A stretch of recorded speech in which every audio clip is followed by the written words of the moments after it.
সজনে ফুল আছে, ভালো করে ছাড়িয়ে ধুয়ে রেখেছি। এখানে আছে শিম ছোট ছোট করে কেটেছি, আলু, কড়াইশুঁটি, বেগুন।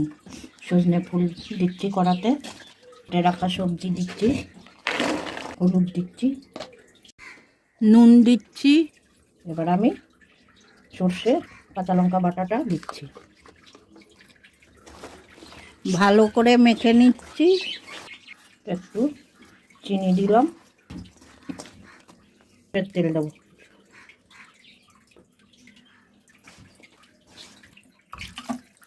দিয়ে বসিয়ে দেবো।